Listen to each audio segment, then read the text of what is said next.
Paramount Studios, Los Angeles, Spring, 1964. As dusk settles over Hollywood, the West Wing of the Paramount Commissary has been transformed into something far grander than its everyday purpose.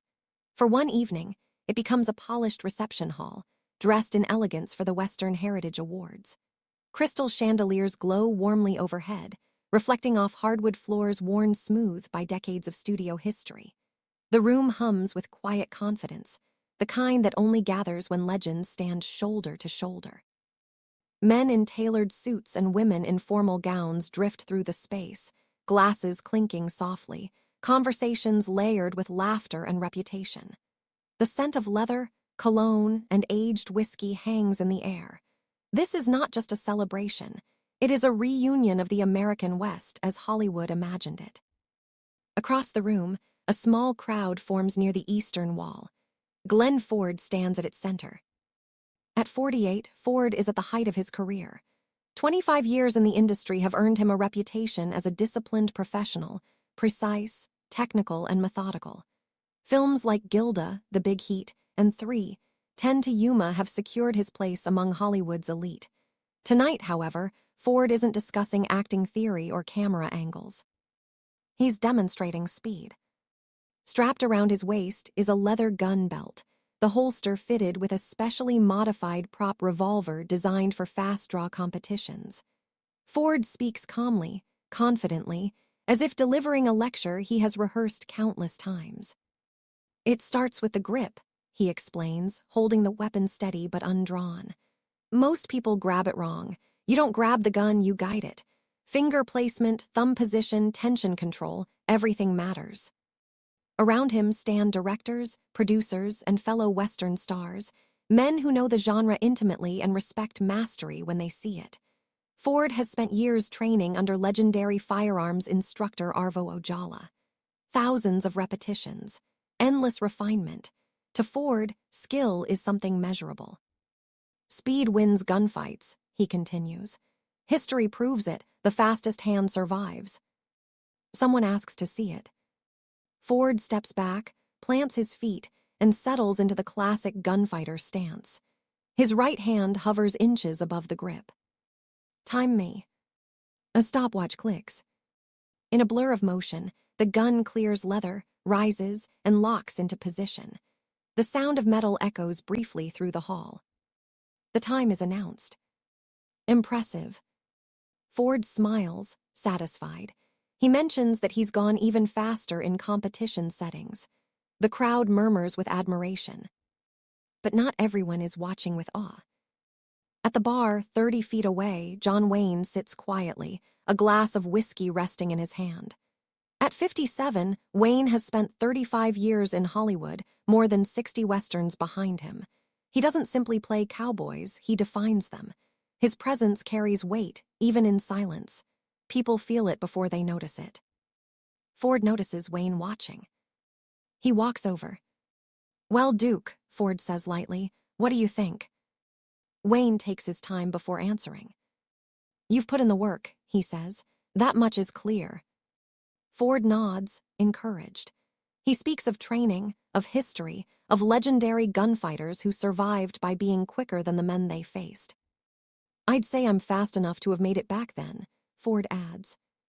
Wayne studies him for a moment. "Maybe so." Ford presses on. "Have you ever timed your draw?"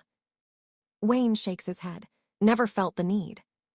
Ford frowns, genuinely puzzled. "But speed is everything." Wayne sets his glass down. "Is it?" The nearby conversations fade. A small circle forms around the two men. Ford cites names: Hickok, Earp, men who lived by the gun. Wayne listens patiently. Then he asks a simple question. "In all that reading you've done," Wayne says, "did you ever come across a fast gun who missed?" Ford hesitates. "Well, yes, I suppose some did." Wayne nods. "That's the part most people skip." He straightens, not aggressively but with purpose. His voice never rises, yet it carries. "Speed without accuracy is just motion," Wayne says, "and motion without judgment gets people killed." Ford tries to respond, but Wayne continues.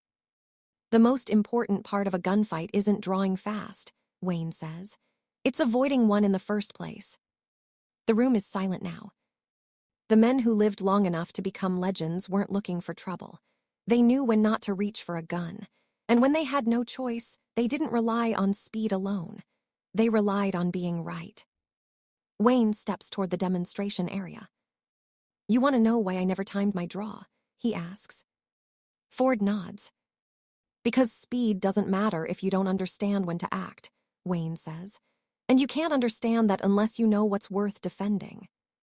Wayne speaks not as a performer, but as someone carrying a lifetime of conviction. Every gun I've ever drawn on screen, he says, was drawn for a reason, to protect, to defend, to stand between right and wrong. The gun is just a tool. The man holding it, that's what decides the outcome. Finally, Ford asks quietly, would you show us? Wayne agrees. He borrows the gun belt and straps it on with ease, but there's no theatrics, no stance, no preparation. When the signal comes, Wayne moves, not fast but controlled. The revolver rises smoothly, settles steadily, and stops, perfectly aimed. The stopwatch shows nearly twice the time. No one cares. What they see instead is certainty, control, stillness. Wayne returns the belt. Speed is impressive, he says. Accuracy is final, but character decides whether either one means anything. The evening continues, but something has changed. Ford never performs another fast draw that night. Instead, he talks with Wayne about responsibility, about storytelling, about what it means to portray power. Years later, Ford would reflect on that moment. I thought mastery meant speed, he said. John Wayne showed me that mastery means knowing when not to use it. That night becomes legend, not for a contest won, but for a lesson learned. One man demonstrated technique. The other demonstrated wisdom.